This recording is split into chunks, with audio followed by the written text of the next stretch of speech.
Alrighty, hello everyone. My name is Isabella Medina, and today I'll be looking into the Keddie Murders and what really happened in cabin 28.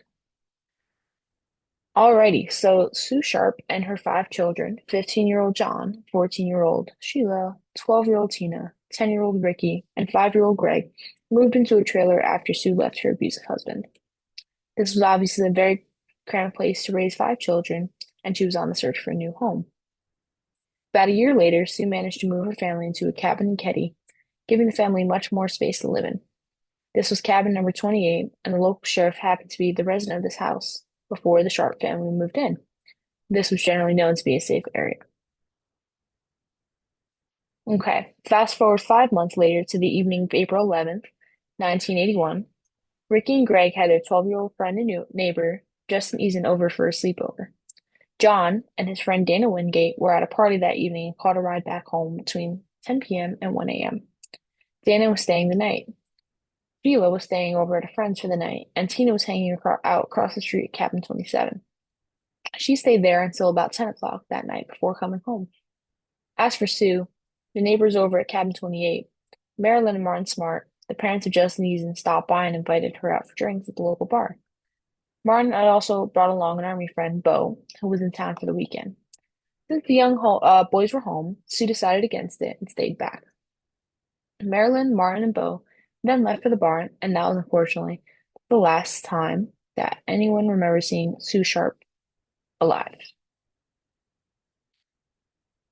So Sheila Sharp was had arrived home the next morning, was hit by a terrible smell. She couldn't tell what it was, but she walked through the house until she got to the living room. It was there that she found two bodies tied up on the floor and covered in blood. Beside them was a yellow blanket, draped over what seemed to be another body. Terrified, Sheila then ran out of the house, screaming and shouting for help. She ended up returning to the cabin that she stayed in the night before, and the family there rushed to the scene. The police were called and arrived moments later.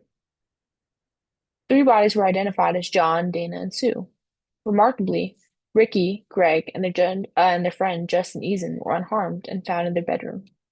They were pulled through a window to safety. A few hours after arriving at the scene, police discovered that Tina was missing. Though it is a bit strange that it took them this long to discover that, because according to multiple accounts, Justin Eason had repeatedly told cops that Tina had been missing prior to this discovery. And I'll speak a little bit more to that later on. Alrighty, let's get into some more details about what was found in the Sharp cabin on the morning of April 12th. John, Dana, and Sue had been bound with medical tape and electrical cords from around the cabin. Sue had been lying under the blanket, wearing only a robe and naked from the waist down. Her underwear had been stuffed into her mouth to gag her, and it seemed that she had been sexually assaulted. Both her and John had been beaten with the same hammer before being stabbed to death. You can see the knife right there. Both suffered multiple stab wounds to the chest and neck, and it was these stabbings that would ultimately kill them. Dana had been beaten with a different hammer. He had then been strangled and ended up dying from asphyxiation. Inside the cabin, the investigators found two kitchen knives, one of which had been bent out of shape because of the brute force used behind the attacks. They also found one of the hammers right here that they believed was used to attack the victims. There was also a trail of blood that led to Tina's bedroom. The bed and carpet in her room were soaked in blood. Speaking a little bit on the prior slide, the cops only acknowledged Tina was missing when they found the trail of blood leading to her room. Justin Eason's comments were completely ignored. With what had happened to Sue, the investigators feared the motive behind the killings and kidnapping was sexual. It was possible that the people who had done this had taken Tina to keep her alive and abused her even longer. This fear fueled the search for Tina, and a wild manhunt ensued, where law enforcement and volunteers scoured the neighborhood. Unfortunately, no one was able to find Tina. So, as you know, the three boys were in the house at the time of the murders. Police questioned all three boys, but all of them claimed that they had slept through the night and not heard the brutal murders happening in the room beside them. As seen in this photo, cabin 27 and cabin 28 are in very close proximity to each other. The cops interviewed the family living there, figuring that since they were so close to each other, they must have heard something. The neighbors said they remember hearing screams at around 1:30 in the morning. The sound was so loud that they ended up getting up to investigate themselves, but when they didn't hear the sound again, they went back to sleep. Months later, Justin Eason, one of the boys who stayed in cabin 28 that night, changed his story. Initially, he claimed to have slept through the night and not have heard anything. But then he told the investigators that during that night he'd had a strange dream. In this dream, he said that he'd hid behind the door as two men tied up John and Dana and killed them. Tina had then interrupted the killers at work, and they rushed her out of the back door as she called for help. Justin then worked with an artist to come up with the composite sketches of these men. Those can be seen right here.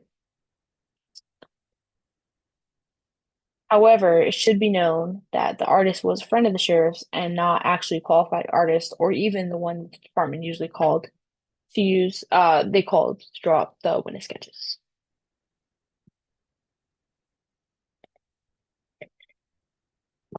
Okay, so right off the bat, the cops named three suspects: Marilyn Smart, Martin Smart, and Severin John Bobetti, also known as Bo.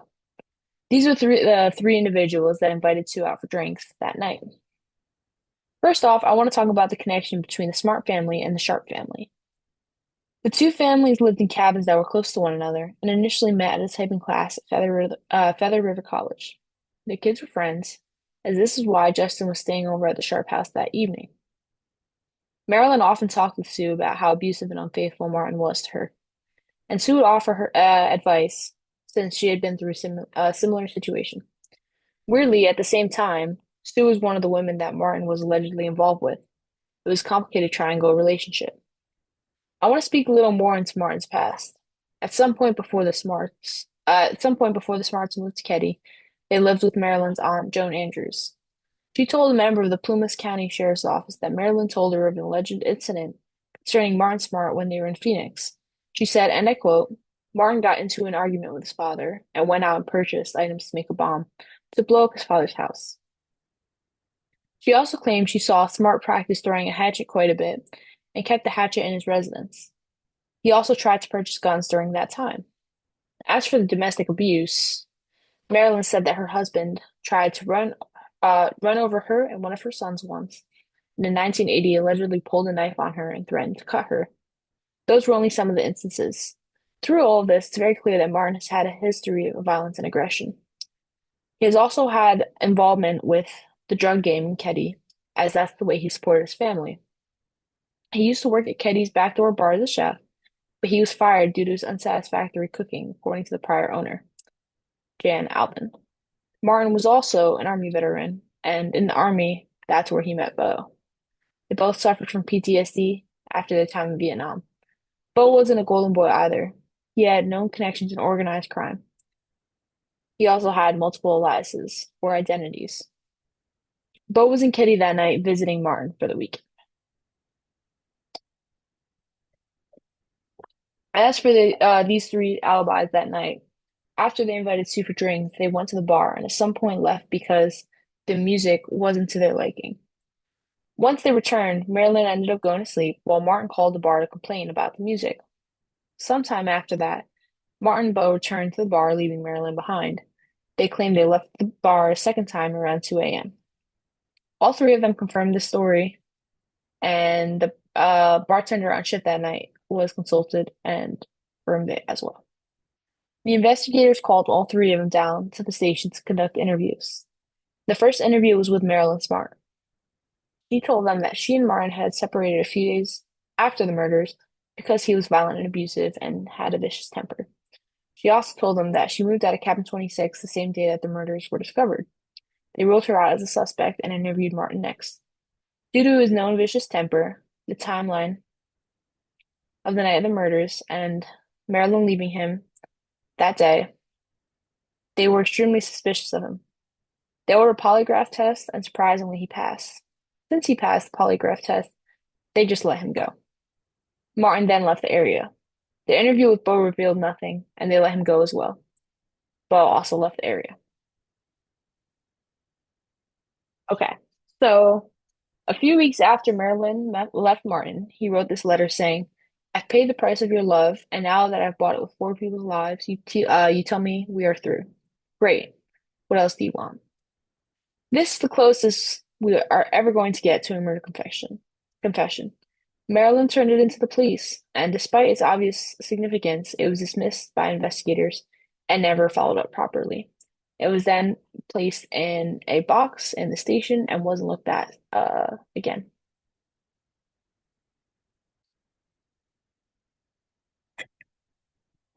With their lead suspects gone, the investigators had nothing to work with. No new leads turned up, anything substantial, and 12-year-old Tina remained missing. The investigation went quiet until 1984, when a bottle collector discovered what appeared to be the upper part of the skull about 30 miles out from Keddie. Months later, an anonymous caller left a tip claiming that the skull belonged to Tina Sharp.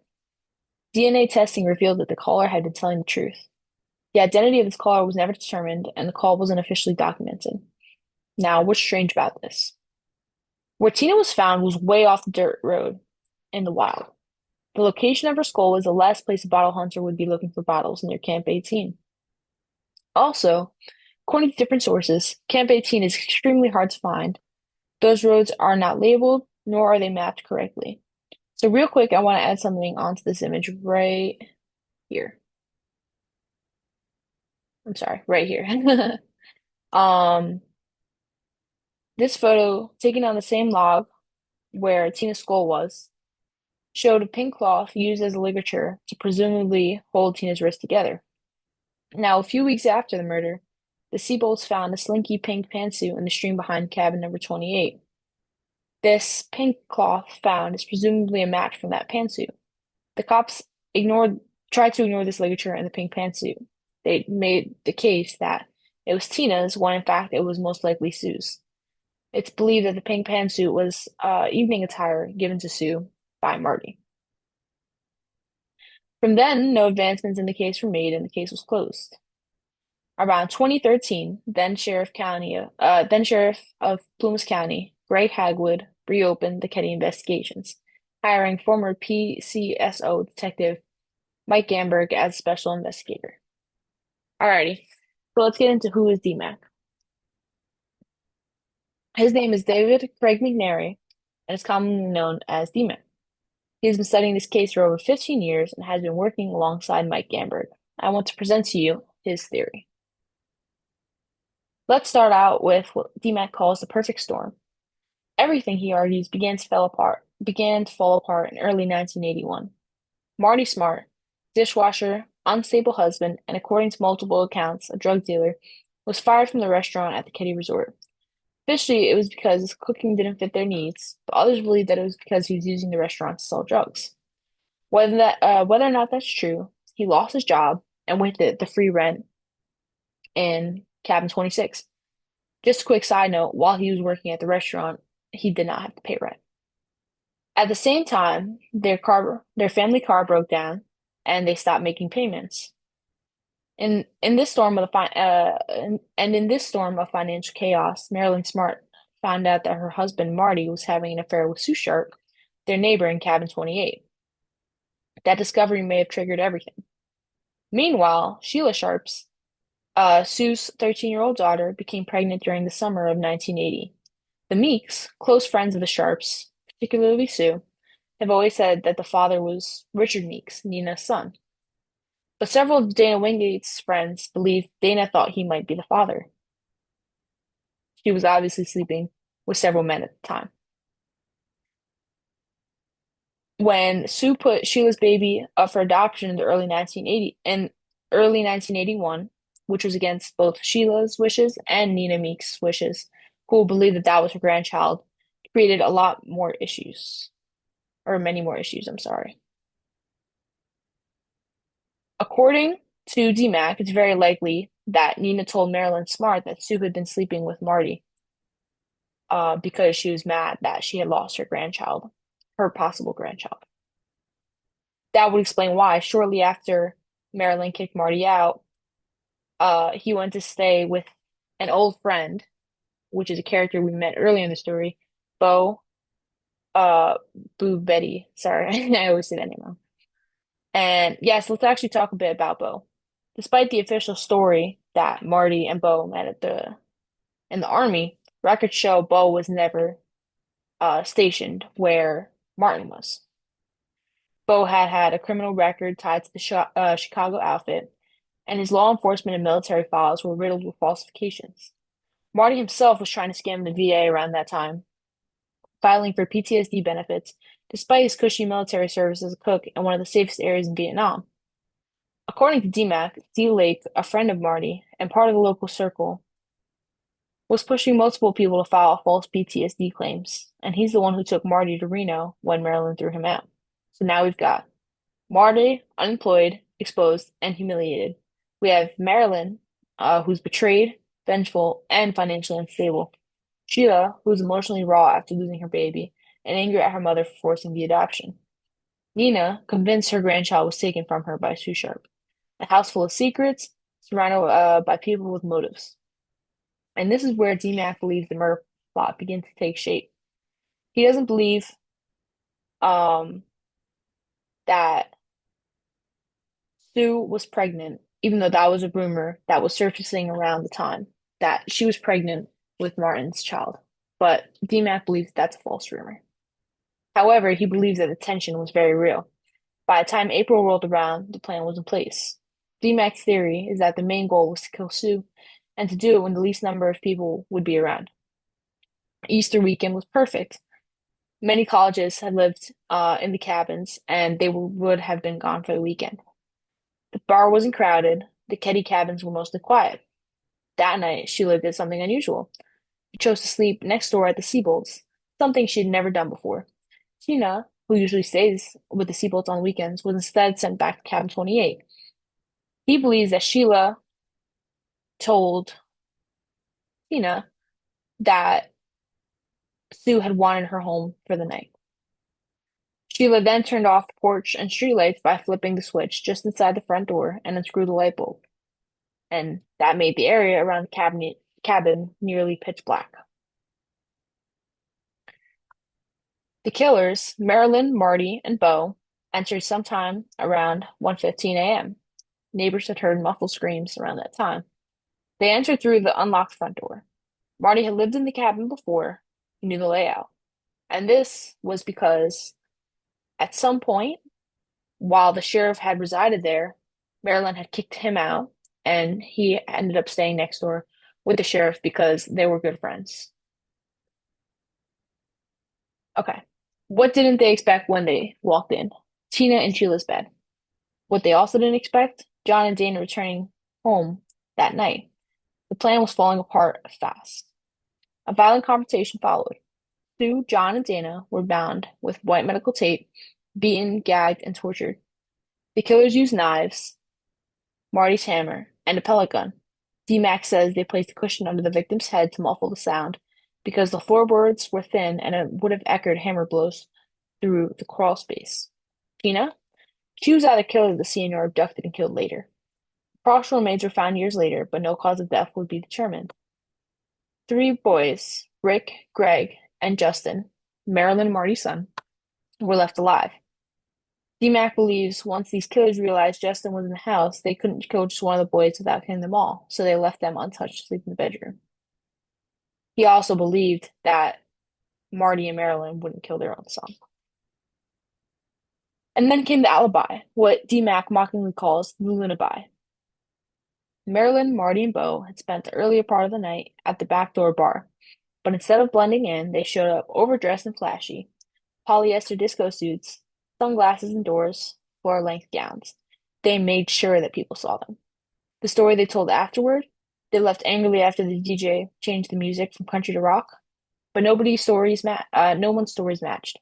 Even law enforcement never verified if the music had even changed. The alibi was full of holes, and the law enforcement never followed up. And that brings us to what DMAX sees as the final betrayal, the cover-up. Statements were falsified. Witnesses like Nina and Richard Meeks, Wade Meeks, D. Lake, and Blaine Gruber gave conflicting accounts, changed timelines, or outright lied. DMAC doesn't mince words. He says that these people were either directly involved or part of the cover-up. Law enforcement never documented John's basement bedroom, where he likely slept that night. They never asked basic questions about weapons, tape, or alibis. Documents were typed but unsigned, all full of contradictions. Now, I do know that this sounds extreme, especially because a lot of new evidence is presented, but DMAC is able to back up a lot of what he said with the evidence that he had access to through the county. All right. So, after reviewing the case, the witness statements, the inconsistencies, and the patterns of behavior, I believe that the murders Cabin 28 were not random and certainly not properly investigated. I believe that Sue Sharp was the primary target in the Keddie murders and that the killings were premeditated, motivated by personal betrayal and fueled by emotional manipulation. Sue had been supporting Marilyn Smart and leaving her abusive husband, Marty Smart, while allegedly having an affair with Marty herself. This created that tense triangle that I was talking about earlier. On the night of April 11th, 1981, Marilyn, Marty, and Bo went to the backdoor bar. Not long after, Sue was brutally murdered. I believe Marty killed Sue either for Marilyn or because he believed doing so would win her back.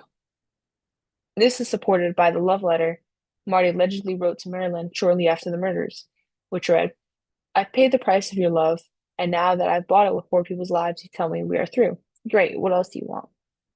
That statement, in my opinion, is a clear confession. Not only that Marty committed the murders, but that he did it for Marilyn. While Marilyn denied involvement, her decision to leave Marty the same day the bodies were discovered suggests she may have known more than she admitted. I believe Tina was abducted and killed because she witnessed the crime. As for John and Dana, I do not believe that they were intended victims either. They were simply accessories, two teenagers who arrived home unexpectedly and walked straight into a murder already in progress. Their deaths were the result of them being in the wrong place at the wrong time, likely trying to intervene once they heard the attack or saw Sue bound and bleeding. The 3 boys were spared, I believe, because Justin was among them. The killers wouldn't murder their own child, and killing one boy would have meant killing all of 3. I also believe that law enforcement's handling of this case was not just negligent, but corrupt. No roadblocks were set up despite Keddie having only one way in or one way out. Vehicles visible in aerial photos were never logged. Evidence like the pink pantsuit, the anonymous call about Tina's skull, and the love letter were ignored. Statements were contradictory and often altered or unsigned. With Marty reportedly involved in local drug dealing and Bo having known ties to organized crime, I believe that some members of law enforcement may have been bribed or influenced, whether through drug money, mob connections, or community pressure. This case wasn't just a failure to solve a murder. It was a failure to pursue the truth. Evidence was buried, leads were ignored, and those responsible were allowed to walk free, either through incompetence or willful protection. So, just a little follow-up. Bo died in the 1980s. Marty died in the early 2000s, and Marilyn still is alive. But the 2 people that actually committed the murder at this point are dead. And so, while I do think it's important to bring justice to the Keddie community, nobody will be sent to jail for the committing of these crimes. And here is my works cited. Thank you, everybody, for listening, and I hope you have a wonderful rest of your day.